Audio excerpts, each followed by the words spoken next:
Hi, Dave Roscoe here. It is Tuesday, May 27th, 2025. And today we'll talk about the Pi USD1 pair that was just recently listed on MEXC. And I'll also give you an update on the DApps that were announced in the Pi blog a few days ago. But first, the metrics. The circulating supply is 7.24 billion Pi, and there were a small amount of migrations yesterday. It's almost laughable.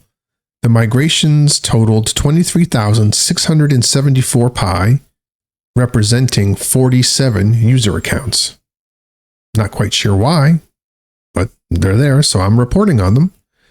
There is 13.2 million Pi in the Pi migration wallet, and migrations have not yet picked up for today. If that changes, I'll be sure to hop on and let you know. Probably not in another video, but I'll put something up in the posts, and I'll also update people on X as well if you follow me there. The migrated unlocked rewards is at 2.04 billion Pi, with 5.3 million Pi unlocked in the last 24 hours and now free to be traded on the open markets. Looking at the price action, the Pi coin is trading at 75 cents, which is down 2.51% from this time yesterday. The market cap is at $5.43 billion, which is down 2.51%. The daily trading volume is at $135.25 million, which is up 35.39% from this time yesterday. And looking at the chart, you can see we had a dip at around 9 p.m. yesterday, and it was trading pretty sideways for a little bit. And we saw a small pump at around 8 a.m. this morning and ending right around 10 a.m. And we've been trading sideways at around 75% ever since. This will be interesting to see because Bitcoin is pumping right now, and some people are saying it's going to hit an all-time high. And we'll see what that does for the Pi coin as well. So I'm sure you've heard the news about MEXC listing a new pair, the Pi USD1 pair. There's all kinds of news out there about how this is such a great thing and this is a great sign for Pi. And I'm not saying it isn't, but I will tell you a little bit about USD1 and then you can make up your own mind. USD1 is a new stablecoin, which is fiat backed and pegged 1-to-1 with the US dollar. It is one of the top 5 stablecoins with a market cap of over $2.2 billion. USD1 was launched by World Liberty Financial, or WLF, which was co-founded by Donald Trump Jr. and Eric Trump in 2024. The Trump family owns 60% of this company, and they are entitled to 75% of the net revenue from coin sales and other operations. And I point that out just because Solana and Pi were two of the significant cryptos that were paired with this new stablecoin, but also the Trump family coins, such as Melania and Trump, maybe another, I don't know, are also paired with USD1, and now you know why. The connection with WLF and USD1 with the Trump family has raised concerns. Considering that this is connected to the current sitting president, it has raised fear that this could affect U.S. policymaking in favor of WLF, which would be a conflict of interest. We don't know how that's going to shake out, but it's something to be aware of. Many view USD1 as a superior stablecoin compared to USDT and USDC because it's backed 1-to-1 by US Treasury, cash, and equivalent collateral. It's custodied by BitGo, which is a well-respected US-based digital asset custodian. and it goes through regular third-party audits. Now, this coin has only been around since 2024. I'm not sure how many audits it's gone through, but there you have it.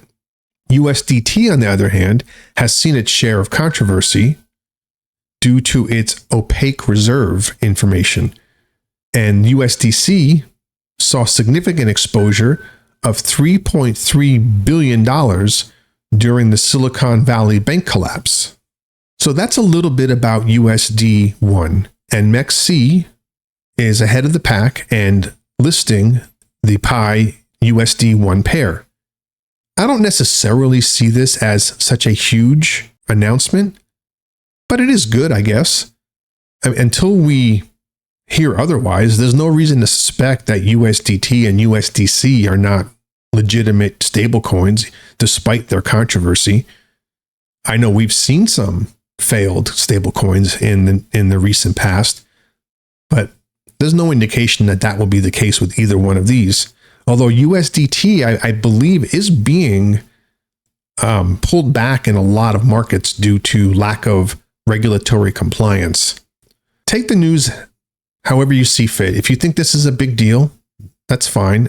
I don't necessarily think it's that big of a deal, but it is favorable news, I guess.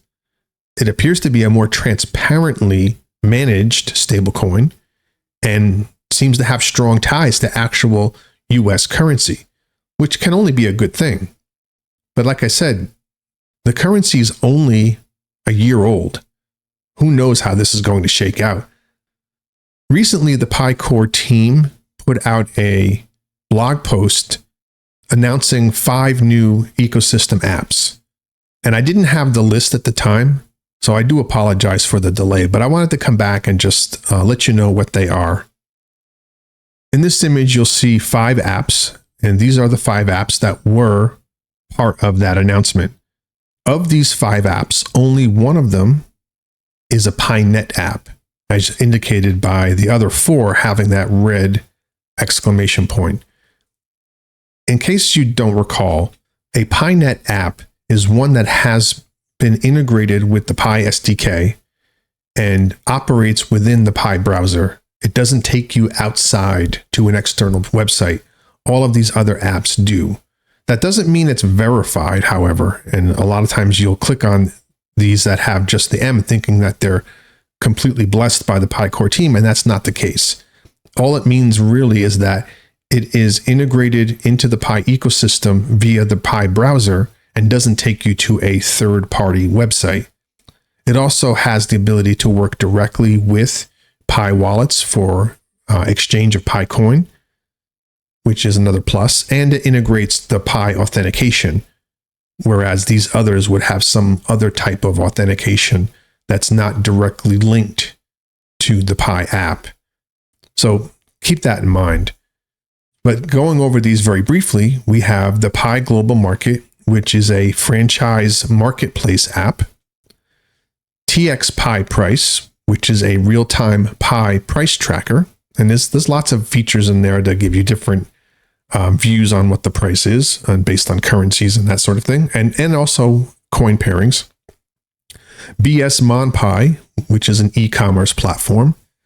Python Game, which is a snake game. We've seen these before, like Snake.io, where you eat things and the snake grows and you get power-ups and all of that. The game claims that winners on the leaderboard win real Pi prizes. I don't know what that is. I don't know how that's fulfilled, but that's what it says. And then we have ChartPi, which is supposed to be a live chart with links for educational purposes for learning about how to read charts and that sort of thing. But ChartPi, as you can see, has no image. And if you go to the site itself, all of the product images are very generic. These are the apps, so check them out if you're so inclined. Well, that's all I've got for today. It's another relatively slow day. I did want to talk about the Pi USD pairing because that was making a lot of waves on social media. If anything breaks in the meantime, I'll be sure to hop back on here and let you know. But until then, don't panic, stay the course, And remember, the success of the Pi network begins with you. Pi to the moon. Peace.